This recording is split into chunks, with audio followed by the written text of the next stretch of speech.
Hep, hep, hep! Gumala na naman sila. Di paningalte. Saan na naman sila kaya mapapadpad kanini? Huwag ka nang magreklamo ka, hep, hep. Sumama ka na lang. Tabang ang umaandar tang electric pan na to, Diyos ko. Sa dami-dami mo kasing kayarat siya na uyan. Hindi ka nakontento sa hangin ng sasakyan na yan. Masok tuloy ang yung buhok. Yapin map. Kami nga pala ipapunta ng Bataan. Wala lang, mamamasyal lang kami. Kahit hindi nyo matatanong, talagang sasabihin ko. Napakaganda talaga ng view dito sa Bataan. Di nga ako makapaniwala. Tumigil nga kami dyan para uminom ng buko. Masarap daw ang buko dito, fresh na fresh. Kaya tinikman na namin dyan ng buko. Ko, iinom lang sila ng buko sa Bataan pa. Tinanong pa nga ni kay FF dyan kung magkano yung kilo ng kamote na yan. Masarap pala ang buko dito sa Bataan. Walang halong biro, mga kay-FF. Kaya anong ginagawa nyo? Dayuin nyo na ang buko dito. Aalis na nga kami sa oras na yan, mga kay-FF. Sa kaparatutan nga ni kay-FF dyan, yung bagay sa'yo, Diyos ko. At dito nga tinikman ko nga ang kanilang binili. Banana chips. Napakasarap nila. Kaso wala kang pera. Talo. Kaya dinaan ko na lang sa pansit. Talagang gutom na dyan si Kay-FF, hindi niya talaga mapipigilan. Paano magdadiet si Kay-FF? Diyos ko, sa bawat oras nararamdaman niya ang gutom. Sa pagtigil nga namin dyan, naganaka nga namin pala. Diyos ko, magbibits sila. Walang katao-tao. Nilanghap mo lahat ng katahimikan.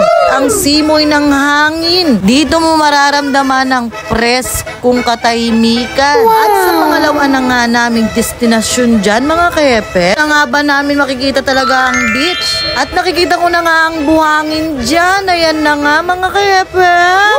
Dalakit na kaya ganukan si Hala. Cherry!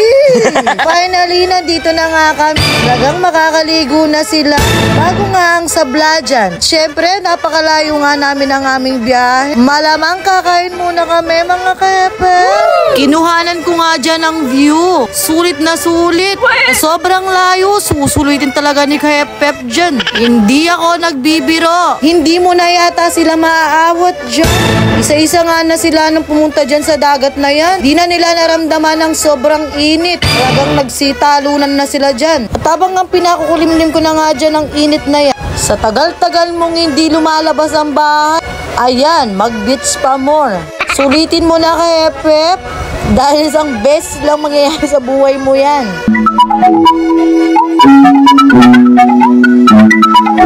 Sa kabalbalan nila, anong pinaggawa nila sa pamangkin ko? Ayan na nga ang nangyayari. Dis nga ang pangyayari, ayan na nga. Inagtripan siya. Napakasaya nga dyan si Kay-FF. Parang dyan lang siya naligo ha. Ang sinulit niyang talaga. Parang ang bata akong dyan tumatalon-talon dyan sa dagat na yan. Talagang lumangoy ako kahit hindi ako marunong lumangoy. Charis. Ito na mga asawa ko. May pinagtripan na naman. Nangulkul siya ng nangulkul yan. Dyan lang palang gagawin niya. Ayoko na! Ayoko na! Napapagod! Tatambunan niya lang pala si Pihu. Talagang pinagtambon-tambon niya.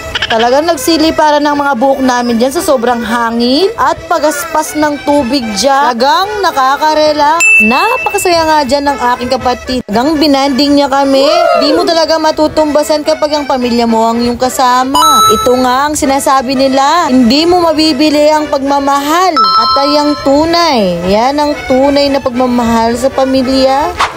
Di takat-takal, managyo, sabi Dapin. At hindi rin kami magtatagal, maghapon lang kami dyan, pero ang layo-layo ng aming biyahe, di po kami mag-overnight. Kinabukasan, meron pong trabaho ang mga lalakihan dyan. Kaya kailangan natin umuwi.